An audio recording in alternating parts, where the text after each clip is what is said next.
Vinzenz Káiser was born on February 28, 1904, in Woltersdorf near Judenburg in Styria, a rural area where politics was intensely experienced since the end of the Great War. Post-war Austria was marked by economic crises, national resentments, and a constant struggle between ideological projects. In that environment, Káiser did not train as an intellectual or as a career military officer from the beginning. He trained as a working young man. He finished school and worked in a hardware store, a job that kept him close to the daily life of the town, but did not isolate him from the political radicalization that spread in the 1920s. That radicalization caught him early. On September 15, 1927, he joined the National Socialist Party and the Austrian SA, when Nazi activism still did not present itself as a safe path, but as a risky bet in a country with governments that alternated between repression and tolerance depending on the situation. With that entry, Káiser not only adopted a political identity, he entered a structure that operated through cells, contacts, and discipline, and that in Austria began to function with clandestine methods as the state hardened its stance. The decisive leap occurred on October 10, 1931, when he joined the SS. From that moment, the organization assigned him a concrete task, recruiting and leading groups in the towns around Judenburg. That mission did not sound heroic, but it defined his profile: grassroots work, network building, and hierarchical obedience. Káiser organized discreet meetings, sought supporters, maintained connections, and extended presence in a region where loyalty was measured by silence and the ability to stay active when the state was watching. In those years, Austrian politics became extremely tense. Authorities pursued Nazis, and activists moved between arrests, bans, and comebacks. Repression caught up with him fully.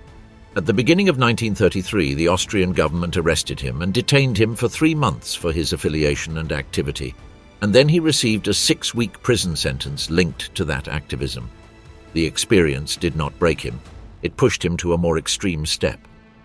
After his release, and with Hitler already in power in Germany, the SS jurisdiction in Austria ordered him to leave the country and move to the Reich. The departure was not a move, it was a political displacement. Káiser crossed the border as a refugee and was placed in the so-called Austrian SS Legion, a contingent composed of activists who escaped or were expelled, and that Germany used as a reserve and as an instrument of pressure on Austria. Records of his career place him arriving at the Lechfeld and Dachau camps on August 21, 1933, where he received 3 months of basic military training within the Austrian SS Legion. That period turned him into a rising non-commissioned officer. He gained internal promotions and was tasked with leading a small unit, the Sturm 8/3, a position that already implied command over men and a daily training routine. In practical terms, Káiser went from being a clandestine recruiter in Styrian towns to an operational cadre within the Reich SS apparatus. In 1934, his trajectory entered a more selective circuit. In May of that year, he attended a leadership course at the Potsdam Higher Police School, a center later linked to the development of the SS Verfügungstruppe, the armed corps that later consolidated as the Waffen-SS. This course was not a formality. It trained him in command, discipline, and troop management methods, and connected him with the model of SS officer Himmler sought to create: tough, obedient, and politically reliable. Upon completing the training, Káiser and his unit were transferred to Munich, and on June 14, 1934, he was promoted to SS Untersturmführer. That promotion, however, did not make him untouchable. Káiser collided with a limit that weighed as much as courage in the SS, internal discipline. Due to his participation in a fight in Hebertshausen, north of Munich, he was marked, and in March 1935, he was expelled from the Verfügungstruppe and assigned to another post within the SS. For a young officer, that expulsion amounted to a real fall. It removed him from the combat corps and sent him to an administrative margin from which many did not return. Káiser did not accept that margin. He used contacts, sought support, insisted with formal requests, and when that path was insufficient, he wrote directly to Reichsführer SS Heinrich Himmler. The letter was not a desperate gesture, it was a calculated bet. Káiser requested reinstatement to the Verfügungstruppe and argued his usefulness. The response arrived quickly. Himmler approved his transfer back. That return revealed a key aspect of his character. He not only obeyed, but also knew how to navigate SS bureaucracy when his career was jeopardized. With reinstatement, his ascent got back on track. On September 15, 1935, he was promoted to SS Obersturmführer and assigned as an instructor at the SS Junkerschule in Bad Tölz, one of the most important officer training schools in the system. There, he not only trained cadets, he also joined the sports department, a space the SS used to reinforce the physical ideal of the new officer. Káiser participated in athletics, long jump and shot put, accumulating sports badges that functioned as internal credentials not for competitive value but for what they represented: physical performance, discipline and endurance. Bad Tölz was his final platform before the major political turn of 1938. As Austria approached the Anschluss and the Reich prepared its expansion, Káiser consolidated as a training officer, with instructional capacity and the internal prestige that came from belonging to a Junkerschule. This cycle closed on April 20, 1938, when he was promoted to SS Hauptsturmführer. The promotion came on a symbolic date for the regime and left him with a clear place within the machinery. He was not a provincial improvised officer. He was an SS cadre already tested in clandestinity, exile, training and institutional discipline. Until 1938, Vinzenz Káiser's life was defined by a precise sequence: early activism, state repression in Austria, forced departure to the Reich, training in the SS Legion, promotion as a non-commissioned officer, command training in Potsdam, fall due to indiscipline, return through direct intervention and consolidation as an instructor in Bad Tölz. When Europe entered its final phase of tension, Káiser was no longer an activist. He had become an officer prepared for a war the regime had already decided to wage. World War II, 1941 to 1943. When World War II began in September 1939, Vinzenz Káiser did not march to the front with the first waves. He remained at the SS Junkerschule in Bad Tölz within a system that still balanced two contradictory needs: to train officers for a long war and, at the same time, supply the front with commanders capable of sustaining the pace of the campaigns. The school maintained its routine of instruction and discipline, and Káiser continued fulfilling his role as a training cadre, while the Reich expanded its war in Europe. That balance was broken with the Western campaign. On June 14, 1940, in the midst of the invasion of France, his superiors recommended his transfer to the front. The recommendation was not a ceremonial gesture. It was an order that removed him from training and pushed him into real combat. Káiser received a company command within the replacement battalion of the Leibstandarte, an assignment that connected him with an elite unit, albeit through its replacement and reorganization structure. The change was brief. On June 26, 1940, at the end of the French campaign, Káiser was transferred to the Der Führer Regiment. That posting defined his war until 1943. There, he not only integrated, he forged his reputation, because the regiment became a central piece of the expanding Waffen-SS apparatus, and its officers were tied to a constant cycle of campaigns, attrition, and reconstruction.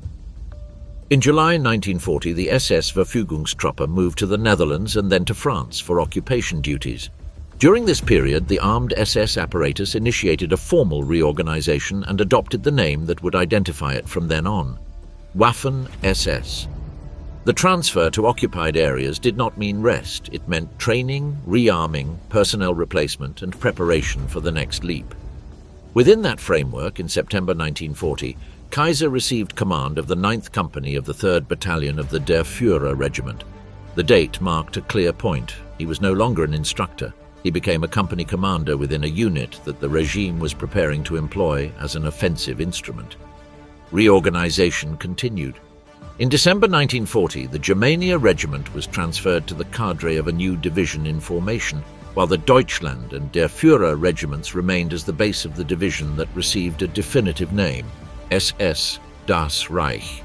With that structure, Káiser's regiment became part of a division that the command used as a mobile reserve, designed for rapid strikes and hard resistance when the front broke. The next theatre came in the Balkans. In March 1941, the Das Reich division was sent to the invasion of Yugoslavia. German command attached it to the 41st Panzer Corps and employed it in operations that led to the conquest of Belgrade. For Káiser, this deployment was the first active use of his unit under his direct command in a lightning occupation campaign. The speed of the advance required control of routes, discipline in columns, and immediate reaction to resistance hotspots. There, in urban and mobile terrain, he tested his ability to lead a company in real conditions. After that campaign, the leap was much greater. On June 22, 1941, with the start of Operation Barbarossa, Das Reich was sent to the Eastern Front as part of the 2nd Panzer Army of Army Group Center. From that day, the Der Führer Regiment and Kaiser's men entered a different war, longer, more extensive, more brutal, and with a pace of attrition unlike France or Yugoslavia. The division advanced through Brest, passed through Minsk, and entered combat in Starsika. It then crossed the Berezina and traversed swampy areas heading toward Mogilev and Smolensk. In that corridor, every town became a point of resistance, every crossing turned into a bottleneck, and every kilometer gained cost, men and material. On July 28, 1941, after the capture of Smolensk, Kaiser received the Iron Cross Second Class as company commander. The award reflected a simple fact. During the advance, his unit fulfilled its task and he remained at the forefront of the action. The attrition did not stop. The battle moved toward Soviet defenses and counterattacks, and Das Reich was pushed to hold ground against increasingly organized assaults. For defensive actions in Yelnya, Kaiser received the Iron Cross First Class on August 24, 1941. In less than a month, he accumulated 2 decorations that, in the language of the Reich, meant effectiveness under pressure. In practice, it meant his company held where the front threatened to collapse. On October 19, 1941, the division joined Operation Typhoon, the offensive toward Moscow. The campaign was launched with the ambition of a rapid conclusion, and the initial advance reduced distances to an extreme point. The division reached a position about 16 kilometers from the city center. That approach came at an unbearable cost. Casualties soared, fatigue accumulated, and logistics began to fail. In this stretch, Kaiser was wounded on more than one occasion during continuous actions, yet he remained within the operational cycle until the situation forced the reorganization of what remained. At the end of 1941, the Soviet winter counteroffensive hit the division hard. The front retreated, units fragmented, and attrition became a daily hemorrhage. In February 1942, the Der Führer Regiment fell to a critical level, with a number of combatants so low that command reclassified the division as the Das Reich Combat Group. That transformation was an admission of reality. There was no longer a full division, only a collection of remnants remained that had to resist and retreat without collapsing. During this period, Kaiser was wounded again and transferred to the military hospital in Karpacz in southwestern Poland. There, far from the front for medical necessity, his career did not stop entirely. During this convalescence, his superiors recommended him for promotion due to his performance and leadership as a battalion commander, a recognition that showed that even under extreme losses, command continued to observe who maintained control under pressure. When he recovered, the order was clear. Kaiser had to report to the replacement battalion of the Der Führer Regiment.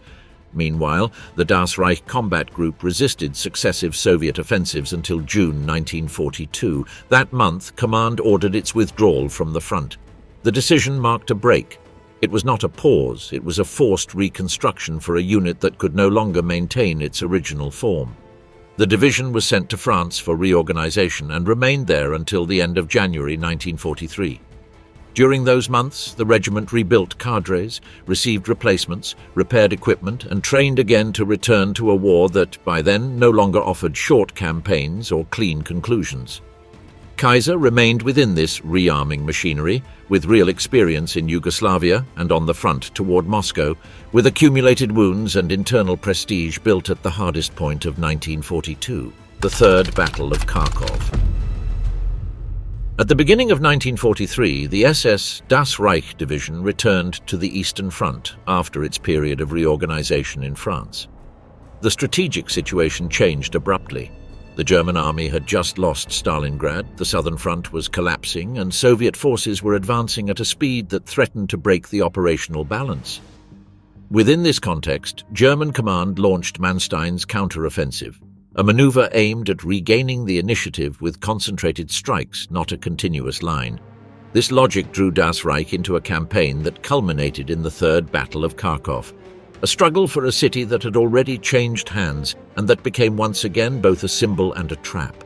When Das Reich returned to combat as a Panzer Grenadier Division, it was assigned to the SS Panzer Corps under Paul Hauser.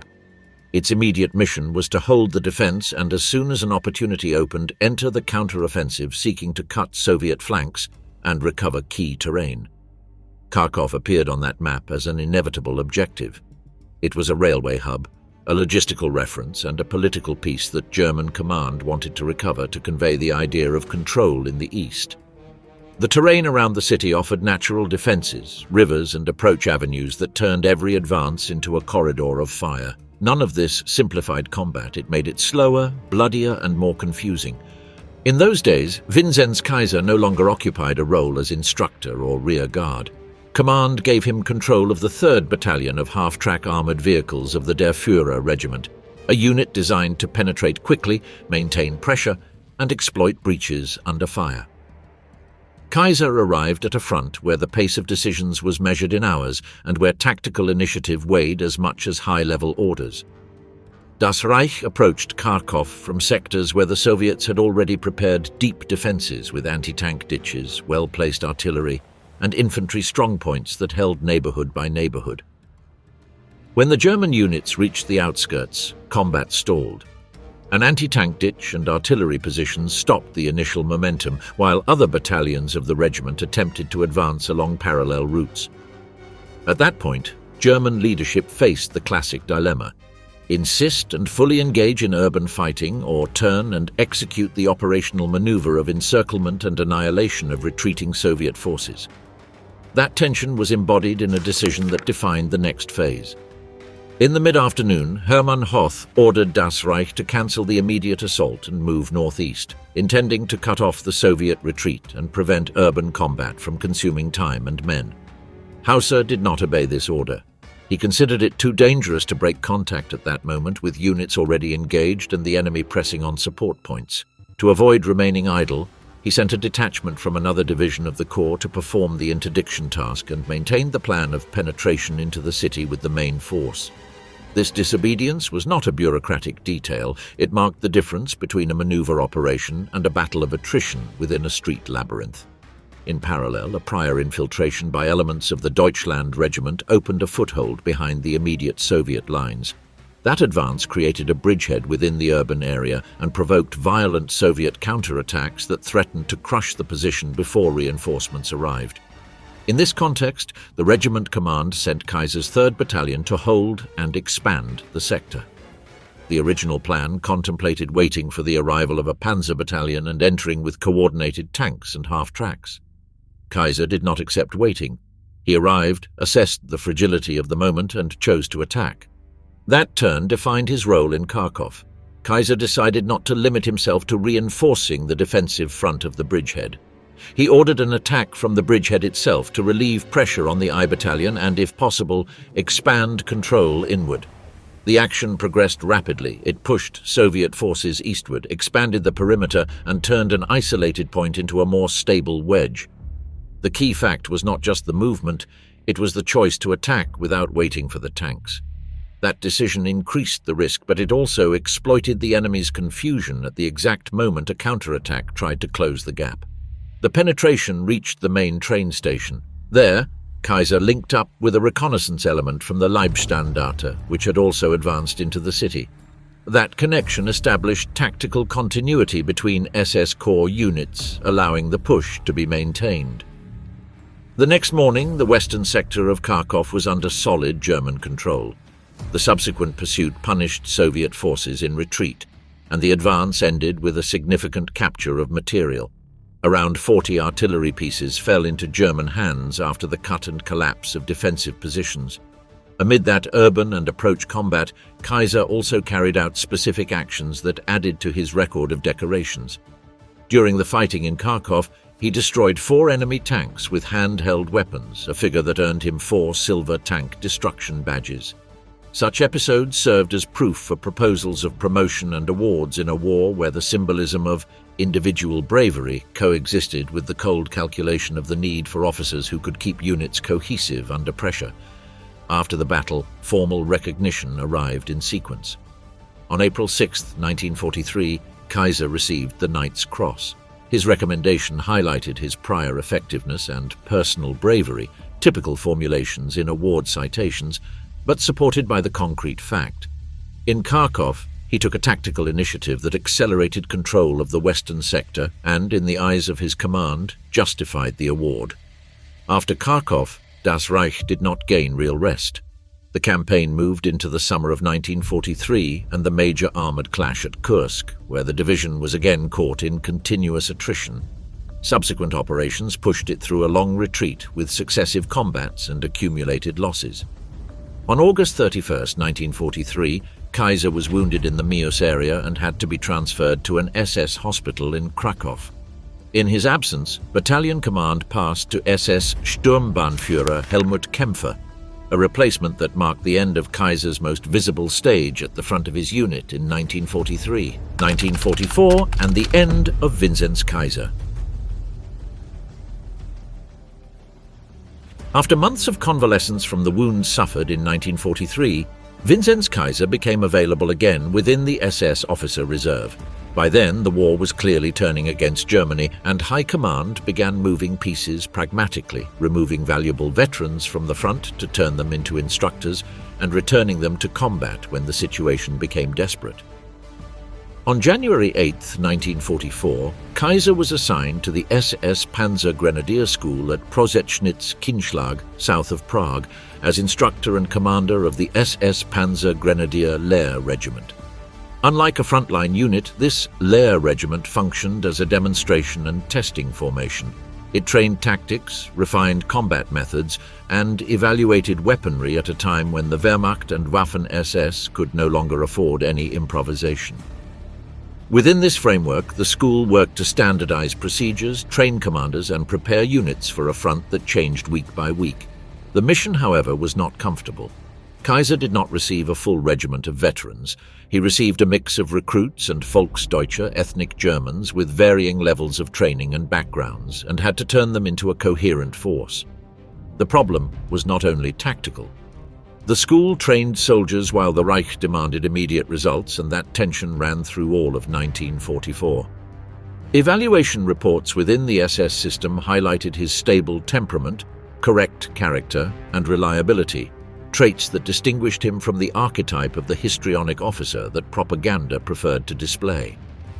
In the same period, Germany executed the occupation of Hungary in March 1944, formerly known as Operation Margaret. The occupation opened the door to more direct German control over the security apparatus and shortly after to the mass deportation of Hungarian Jews under German coordination and with participation from local forces. Although Káiser remained assigned to instructional tasks at Prosechtnitz/Kinschlag, the general climate of 1944 marked him. In the Reich, there were no clean rear areas anymore. Even schools became pools of cadres to fill holes on the front. His career, however, continued advancing. On April 20, 1944, Káiser was promoted to SS Obersturmbannführer. The date was not casual. The regime used the calendar as a political and military stage, and that day, Hitler's birthday, served as a typical day for promotions and decorations. Still, the promotion reflected something concrete. High Command considered him useful as a trainer and as a commander capable of returning to combat if the war demanded it. That demand arrived at the end of 1944. With Normandy lost, France in retreat, and the Western Front approaching the Reich's borders, the criteria changed. Men with real frontline experience began to become scarce, and schools were transformed into blood banks for divisions that were falling apart. For that reason, at the end of November 1944, Káiser left Prosechtnitz Kinschlag with his men to reform the SS Panzergrenadier Regiment 38 within the 17th SS Panzergrenadier Division Götz von Berlichingen. This division carried enormous losses from Normandy and suffered the typical attrition of a unit that had fought, then had to withdraw, was reconstituted and forced to withdraw again. From that transfer onward, Káiser ceased being an instructor and regained the profile of a combat commander. The 17th Division defended the West Wall until March 18, 1945, when the American push broke sectors of the German defense and forced rapid withdrawals. The retreat did not resemble an orderly pullback. It resembled a chain of small crises: congested roads, mixed units, broken communications, ammunition shortages, and an enemy advancing with constant material superiority. In this dynamic, High Command sent the division toward the Nuremberg area, and Káiser took control of fortifications in the central sector assigned to his unit. The city, laden with symbolism for Nazism due to the party rallies, became a psychological as well as a military objective. The improvised defenses attempted to slow the advance, but did so with already exhausted forces and in clear inferiority. In March 1945, command records within the division noted him as the commander in this final stretch, amid rapidly changing leadership. On April 19, 1945, the divisional headquarters received a radio message confirming the award of the Oak Leaves to Káiser's Knight's Cross as recognition for his defensive actions around Nuremberg. At that point, the strategic value of the decoration was gone. It functioned as a cohesion tool, a belated signal that the system continued rewarding the brave even as it collapsed. The reality on the ground was harsher. By April 20, 1945, the SS Panzer Grenadier Regiment 38 was practically destroyed. In that situation, Káiser decided to personally observe enemy movements. He took his aide, SS Hauptsturmführer Franz Kukula, and both went on a reconnaissance mission in the area of the defensive combats. This was not a symbolic gesture. He sought immediate information to sustain what little remained of his sector. But that outing marked the verifiable final point of his story. Káiser and Kukula did not return. For decades, their disappearance remained shrouded in conflicting accounts: capture, death in a minor skirmish, summary execution, or improvised burial without identification. No body appeared to close the record. Uncertainty persisted even into the immediate post-war period, when the battlefields around Nuremberg were filled with quick graves and unidentified remains. In 1976, the investigation took a concrete turn. Autopsies were conducted on about 200 bodies found in a mass grave near Nuremberg. Among these remains, Franz Kukula was positively identified, and the cause of death was determined as a close-range gunshot to the back of the head. Káiser's body did not appear among the identified. From that point, the most plausible hypothesis held that both were captured and executed on the spot during the chaos of the final battles, but without definitive proof to establish the exact moment or the immediate perpetrator. Regarding the Oak Leaves, the case also remained unresolved administratively. Despite the radio message of April 19, 1945, in 1999, the award was declared invalid for not being processed through the proper chain of command, leaving a veil of uncertainty over the life of a man who tried to live with discipline and courage.